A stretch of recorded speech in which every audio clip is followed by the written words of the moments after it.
All right, let's get into it. We all think we know Greek mythology, right? Zeus, Hercules, the Trojan War, we know the names. But here's the thing. Those stories were so much more than just epic tales.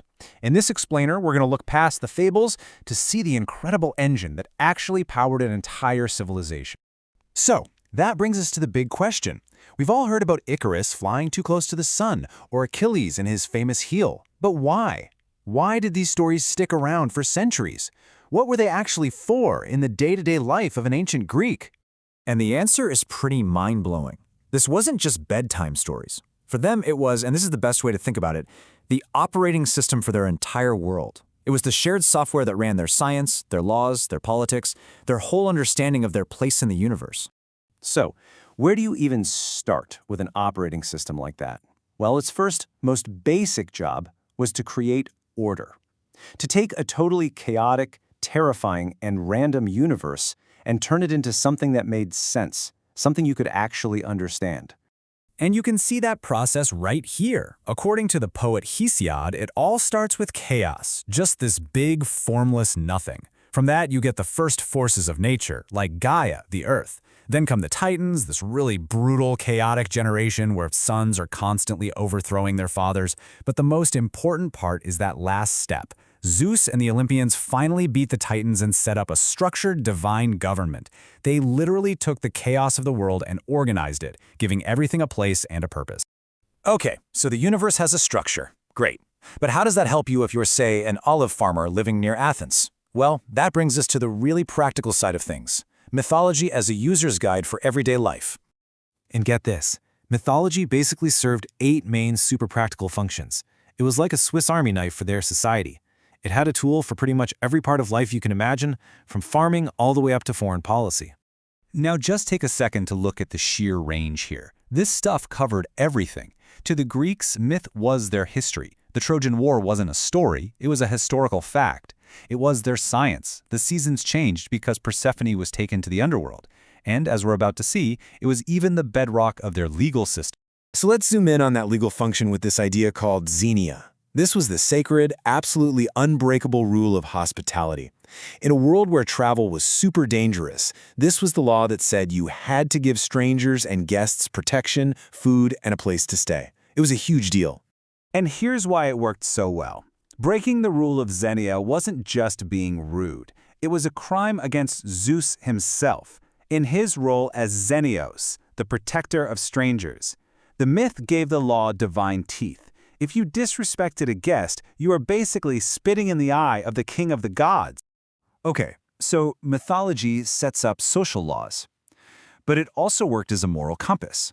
The epic stories about heroes weren't just action movies for the ancient world. They were cautionary tales. They were designed to teach one of the most important lessons of all. And that lesson was all about hubris. This is such a critical idea. It's not just regular pride. It's that deadly kind of arrogance, the kind that makes you think you're above it all, that you can outsmart fate, or even challenge the gods. And in their world, an act of hubris always brings down nemesis, or divine punishment. No exceptions. And man, they had some brutal examples to prove it. Oedipus's hubris was thinking his brilliant mind could beat a prophecy. The result? He walked right into it. Icarus got so carried away with the amazing feeling of flying that he blew off his dad's warning. And Arachne, a weaver, was so proud of her skill that she challenged a goddess and then wove a tapestry that made fun of the gods. Her punishment? To be turned into a spider weaving forever. The message was crystal clear. Know your place. So we've got myth as a map of the cosmos and a personal moral guide. But it was also a political power tool, used on a huge scale to shape politics, justify wars, and literally build the identity of entire cities. Just look at the 2 big rivals, Athens and Sparta. Athens built its whole identity around its patron goddess Athena. The story goes that they chose her gift, the olive tree, a symbol of peace and prosperity, over a saltwater spring from Poseidon. It defined them as a culture that valued wisdom. Then you have Sparta. They claim they were descended from the ultimate warrior, Heracles, and that myth became their legal excuse for conquering their neighbors. They weren't invading, they were just returning to the land of their great ancestor. See how that works? This whole mythological framework even shaped how cities talk to each other. It gave them a common language for diplomacy. The messenger god, Hermes, was the patron of all diplomats and traders. This meant that messengers were seen as sacred. You couldn't touch them because they were protected by a god. It was a system that allowed for negotiation, even between cities at war. So what happened to this system that covered everything?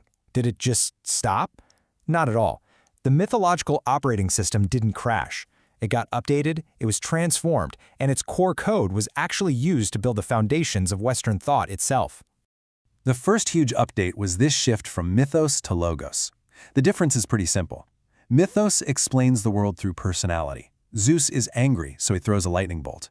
Logos, where we get our word logic, starts looking for natural causes. It's not Zeus, it's something happening in the atmosphere.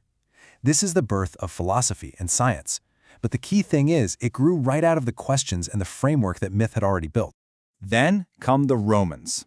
Now, they pretty much copied and pasted the Greek gods, but they gave them a total personality makeover. The passionate, very flawed Greek gods became these practical, serious Roman gods, whose main job was to protect the state. The whole focus shifted from these big, cosmic creation stories to the very historical founding of the city of Rome. It was basically a corporate rebrand. And even with the rise of Christianity, the system didn't get erased. It just got absorbed and repurposed. You see, pagan temples like the Parthenon get turned into churches. The sacred spaces stayed sacred. And on a conceptual level, the geography of the Greek underworld, with its different levels of punishment, provided a direct blueprint for the Christian idea of hell. So, at the end of the day, here's the most important thing to remember. Greek mythology was never just a bunch of cool stories. It was the language, it was the code, it was the entire framework the ancient world used to understand everything about their lives, their world, and their destiny. Which leaves us with one last big thought. If myth was the software that ran their world, shaping every single belief and action, it really makes you wonder, doesn't it? What's the software that's running our world today?